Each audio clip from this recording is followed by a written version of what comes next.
अगर इंसान को अपना वजूद बनाए रखना है तो अगले 100 सालों में उसे अपने रहने के लिए धरती के अलावा कोई और जगह ढूंढनी पड़ेगी।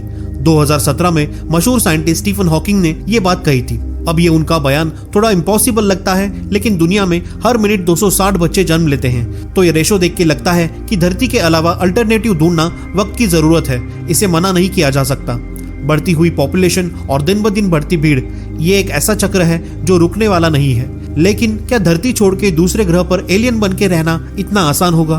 पृथ्वी जैसा दूसरा ग्रह हम ढूंढ नहीं पाए हैं, लेकिन एक ऐसा प्लैनेट है जिसने सदियों से साइंटिस्ट और एस्ट्रोनॉमर्स का ध्यान खींचा है, जिसने इंसानों के लिए एक उम्मीद की किरण जगाई है, जहां फ्यूचर में हम अपनी नई दुनिया बसा सकते हैं। और वो है प्लैनेट मार्स यानी मंगल ग्रह, एक लाल चमकता हुआ प्लैनेट जिसके कई रहस्य अभी अनसुलझे हैं। आइए चलते हैं मार्स के इस रोमांचक सफर पर और जानते हैं कि मार्स मानव प्रजाति का भविष्य है या नहीं।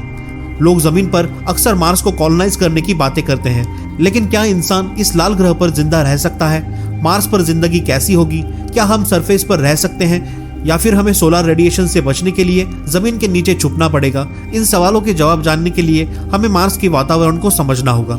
मार्स के वातावरण की कुछ बातें हमें निराश करती हैं, जैसे यहाँ का एक्सट्रीम टेम्परेचर। मार्स का टेम्परेचर दिन में तो लगभग 20 डिग्री हो सकता है, लेकिन रात में ये -55 डिग्री से -153 डिग्री तक गिर जाता है।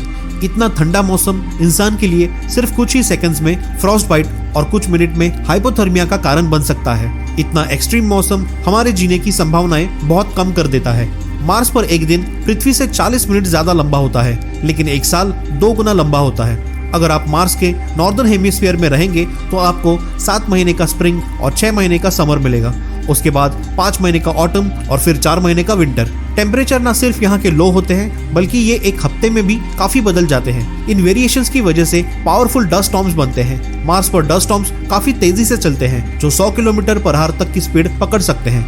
ये तूफान इंसानों के बनाए हुए हैबिटेट्स और स्पेस सूट्स को नुकसान पहुंचा सकते हैं और मार्स पर जिंदा रहने के सपने को मुश्किल बना देते हैं। एक और कारण है जिससे इंसान का मार्स पर रहना मुश्किल हो सकता है, और वो है मार्स का एटमॉस्फेयर। पृथ्वी के एनवायरनमेंट में 78% नाइट्रोजन और 21% ऑक्सीजन है, लेकिन मार्स के एनवायरनमेंट में लगभग 95% कार्बन डाइऑक्साइड है, जो इंसान के लिए सबसे ज्यादा हार्मफुल है। जिस ऑक्सीजन की वजह से हम धरती पे जिंदा है, वो ऑक्सीजन मार्स पे सिर्फ 0.13% है।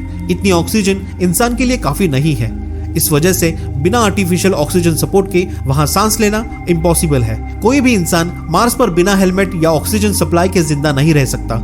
एक और चीज मार्स को ह्यूमंस के लिए डेंजरस बनाती है, वो है रेडिएशन एक्सपोजर। मार्स के पास अर्थ की तरह प्रोटेक्टिव मैग्नेटिक फील्ड नहीं है, जो हमें सूरज से आने वाली हार्मफुल रेडिएशन से बचा सके। इस वजह से मार्स पर रहने वाले लोगों को हाई लेवल्स ऑफ रेडिएशन का सामना करना पड़ेगा, जो हेल्थ के लिए बहुत नुकसानदायक है। इसलिए मार्स पे कैंसर जैसे बीमारियों का खतरा ज्यादा है। इसके अलावा मार्स पर पानी की कमी है और वहां सरवाइव करने के लिए इंसान को पानी सॉइल या एटमॉस्फेयर से एक्सट्रैक्ट करना पड़ेगा, वरना पानी रिसाइकल करना ही एक ऑप्शन बचेगा, जो काफी टफ और लिमिटेड होता है। इन सभी कठिन परिस्थितियों के बावजूद कुछ ऐसी बातें हैं जो इंसान को मार्स की तरफ बढ़ने के लिए उत्साहित करती है। कुछ एरियाज में दिन का टेम्परेचर मैनेजेबल होता है। यदि हम वहां का मौसम समझकर अपने हैबिटेट्स को सही जगह पर बनाएं, तो दिन के टाइम बाहर जिंदा रहना मुमकिन हो सकता है। मार्स के हार्श कंडीशंस को देखते हुए एयर टाइट और इंसुलेटेड हैबिटेट्स बनाने की जरूरत होगी, जो रेडिएशन और डस्ट स्टॉर्म से प्रोटेक्शन दे सके।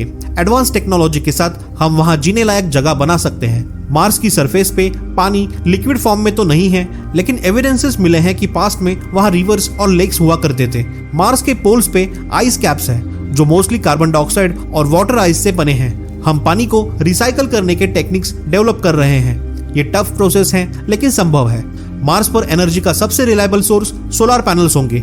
इनसे हम अपने लाइफ सपोर्ट सिस्टम्स के लिए पावर जनरेट कर सकते हैं। अगर हम सोलर पावर का सही उपयोग करें तो सर्वाइवल की संभावनाएं बढ़ सकती हैं। मार्स को धरती का सबसे नजदीकी पड़ोसी माना जाता है।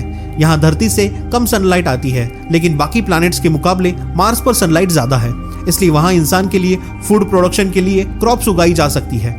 मार्स पर रहना अभी भी एक बड़ा चैलेंज है, लेकिन हमारे पास एडवांस टेक्नोलॉजी के साथ उसे हैबिटेबल बना सकने की संभावनाएं ज्यादा है।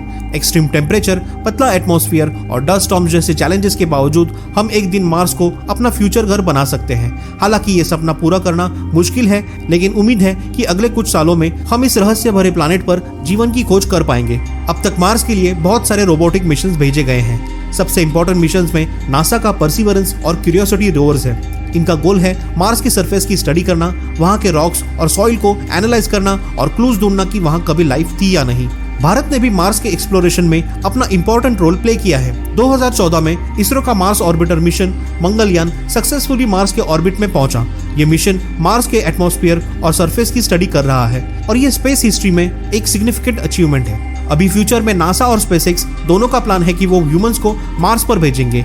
नासा के आर्टेमिस प्रोग्राम के बाद वो मार्स मिशन को फोकस कर रहे हैं। 2030 तक एस्ट्रोनॉट्स को मार्स पर लैंड कराने का प्लान है। स्पेसएक्स के सीईओ इलॉन मस्क का विजन है कि मार्स को ह्यूमन सिविलाइजेशन का एक बैकअप बनाया जाए। उनका लॉन्ग टर्म गोल है कि मार्स पे एक कॉलोनी एस्टेब्लिश की जाए ताकि अगर अर्थ पे कोई डिजास्टर हो तो ह्यूमैनिटी सर्वाइव कर सके। मार्स का एनवायरनमेंट हम ह्यूमंस के लिए हैबिटेबल नहीं है, लेकिन क्या फ्यूचर में हम इसे टेराफॉर्म करके अर्थ जैसा बना सकते हैं? टेराफॉर्मिंग का मतलब है किसी प्लैनेट के एनवायरनमेंट को इतना चेंज करना कि वहां ह्यूमन लाइफ सर्वाइव कर सके।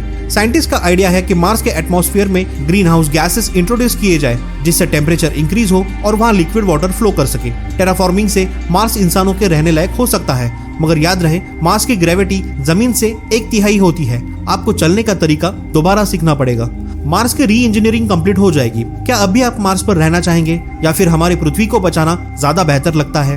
इस स्टेटमेंट का कोई आधार तो नहीं है, पर हो सकता है हम मार्स को बर्बाद करके पृथ्वी पर आए हुए एलियंस हैं। अगर ऐसा है तो हमें अपनी गलतियों से सीखना चाहिए और पृथ्वी का ध्यान रख के उसे बचाया जाए ताकि मानवता को बचाने के लिए मार्स पर जाने की नौबत ना आए। वीडियो को लाइक और शेयर जरूर करें और ऐसे ही कंटेंट के लिए चैनल सब्सक्राइब करना ना भूलें।